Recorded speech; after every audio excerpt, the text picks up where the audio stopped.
I've been stabbed. I've been shot 13 times. I got 4 bullet holes in one arm. I got 2 38 slugs in front of my heart. To this day, I have a bullet in my spine. I should have died. I should have never made it. But I did make it. I made it to talk about it. But I got a whole bunch of homies who never made it. I got a whole bunch of boys that I was raised with, man, that never made it. They're locked up. My best friend is doing 160 years in prison for a double murder. Another brother's locked up in jail for 40 years, and I can go down the line. I can go down the line. My father, as much as I love my dad, I'll never forget at nighttime. At nighttime, in my book I taught, we were always poor. We always moved every year. Never had food, never had clothes. I thought that was normal. And we would move, but nights, man, we had these rats and roaches, and I'll never forget, I would lay in bed at night and the lights would go off, and the rats would come into the room and sometimes crawl into the crib and bite my little brother or sister, and I was the protector of my family. I'm the oldest son, and I'll never forget some nights I would hear noise in the room, and I would grab or position myself to throw something, and I would sit up as a little bitty kid, and I would wipe the sleep out of my eyes and try to focus, and I'll never forget some of those nights as I fixed my eyes. I would look across the room and I would watch my father molest my sister. I never knew until I went on a TV talk show that my father raped all 4 of my sisters. But I love my father, but what he taught me, what he showed me was wrong. Maybe there's some of you that are sitting here right now, that's your issue. If I was a betting man, I know what the statistics say, that 1 out of every 4 girls are going to be sexually abused by the time they're 18 years old, 1 out of 8. Some of you are sitting here right now. Some of you that are sitting here right now, you're just a kid, but you're a cutter, you're an eraser. There's some of you that are sitting here right now, you're suicidal. And if things don't change, then you're not going to make it. If anybody wants to fight for you, you got to fight for yourself. If there's anybody that's going to stand in the gap for you to get your back, you got to get your back. And you got to do it before it's too late. If there was ever time for you to grow up, if there's ever time for you to have a foundation, their time is now. That's why I said I don't got no jokes. I don't know how to rap, but what I do know is that I know that some of you are in trouble. I know that some of you that are sitting here right now are experiencing some things that you ought not be experiencing as a kid. Because you are a kid, regardless of what you've been through, you are still a kid. I love my father. I want to challenge you right now to get this revelation. Look up here, please. I want to challenge you right now. There are some things that I can say that can change your life. Not because I'm a great speaker, not because I've been shot all those times, but I've experienced life and I made it. There are some of you that I ask myself, man, months after months, man, why do I meet so many kids that are going through so much hell? Well, why am I meeting kids that are 15 years old, that are depressed, that they're kids that want to kill themselves? And you know what? I locked it too. I locked it to this. There was a time in our country.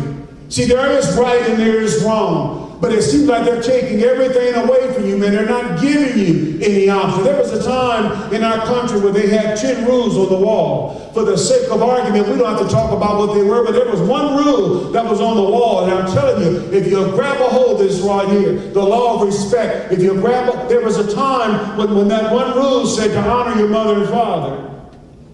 Even though my father was a killer, I honored my father. I honored the office. I didn't honor my father, the one that raped my sister. I honored my father, the office of my father. You got to get this here. Because there's some of you that are sitting here right now, and I was telling the principal that 50% of all white marriages end in divorce, 80% of all black marriages end in divorce, 80% of all black kids in this country don't have a father at home. 33.5 million kids live away from their biological father. Man, the attack is family. The attack is your family. And that's why you have to figure it out and break the curse. It said, honor your mother and father. If you honor your mom and dad, there's a promise you'll enjoy long life here on earth. I suggest the reason why some of you are not enjoying your life. You've never been taught to respect your parents. It's almost a thing of the past. How can you cuss out your mama? Some of you, all you got is a mama. Some of all you got is a dad. All you got is a grandmama. But maybe this is a perfect school. Maybe this is a perfect group of kids. I doubt that. I doubt that very, very much. And I'm challenging. Now here's the word I'm telling you, and I'll prove it in a moment. If you could break that curse over your life, I don't care what no one says to anybody. I'm telling you, there's a time when you have to learn to honor your mom and dad. And if you don't break the curse, what goes around comes around. And here's my challenge. I tell my mom all the time, I love you. I take care of my mom to this day, man. I honor my mama. My father's dead. He died even before I changed. I wish I could get my father back, but I can't get my father back. I want to challenge you today that if you've never told your parents, look up here, look up here. I don't want you to miss this, because that's part of where some of y'all's anger is. I want to challenge you today, if you've never ever in your entire life ever told your mom and dad you love them, I want to encourage you to do that today before it's too late. And here's the challenge. What happens today? What happens today? Look up there, look up there. You're just trying to get somebody. I don't want you to miss this. What happens today, God forbid, if the two brothers that just walked through the door happen to come down? What happens today? We'll wait for you to look back over here. What happens today if the principal gets up and a police officer walks in and they point you out and they take you to the office? Now you're freaked out, you're bugged because you don't know what's going on, you think you're in trouble, but there's something so solemn about it. And they take you to the office, and then they announce to you, they say, sit down. And then they tell you today when you left home, when your mama dropped you off at school, somebody killed her. I want you to think about that for a moment. If you've got a dad, someone broke in the house and killed your mom and dad after you went to school, I wonder how would it make you feel? I don't think anybody would stand up and start laughing. I've met too many kids. There are some of you that are sitting here right now, your parents have already died. I've got bad news. They are going to die. There's an appointed day of death for everybody. They are going to die. Hopefully not soon, not while you're a kid. And so I'm saying before they die, let them know how you feel. It's okay. It's okay. It's not about being anti-parent. Man, some of you, all you got is a mom. Some of you, all you got is a grandmama or a granddad or whatever. What happens when they die? And then you're left alone to fight and fend for yourself. There are so many kids like that. I get letters all the time. But watch this here. I'm teaching you something. I'm teaching you how you can break a curse, because what goes around comes around. You can blow it off now. But what goes around, what comes around, goes around. Eventually there's a price that has to be paid for it. My whole life I struggled. My whole life I tried to be a good kid, but I couldn't. I never forget one time I got shot. I came home one day, and I was in the driveway, and I'll never forget, I heard someone scream. One person, I thought, but it was two. They said, we're going to kill you. And they started firing these guns. And they shot me twice in my arm, and I spun around, and I got my gun back out, because that's how I was taught. I lived like that, and I'll never forget, point blank, they shot me with a 38 and blew me up against a car, and they kept on shooting these guns. They shot me 5 times, and my gun is empty. They shot me 5 times, and I broke and ran and fell into a gutter and started dying. Blood's coming out of my mouth, and I can't breathe. I'll never forget that day. I was such a hypocrite, because I called out to God and said, I don't want to die. And what was so stupid about that is it wasn't because I didn't want to die. I didn't want to die alone. If I'm going to die, I got to go out like this. I got to go out street thug style, not in an alley, not somewhere where no one can see me. That day I went to the hospital. I'll never forget it. All the bullets that hit my arm, went through my arm, that 238 slugs that went in my chest, never came out. When I got to the hospital, they couldn't find them. And I decided to kill the people who shot me. Here's what I want you to get, the only reason why I tell you this story. I get out of the hospital at 5:30 in the morning. They said on the radio I had died, and I decided to kill the people. I knew who they were. I was going to go to their house. When they thought that I was dead, I was going to go to their house and pour gasoline around the house and set it on fire. When they came out, I was going to kill everybody that came out. Now watch this, but I thought about what I was doing. Even as a maniac, even as a bully, I thought about what I was doing. All I'm asking you today is to think about what you're doing. You know, you're not dumb. You know what's right and you know what's wrong. I'm challenging you to think about it. Think about the choices you're making and think about the consequences. Could I have killed them? You better believe it.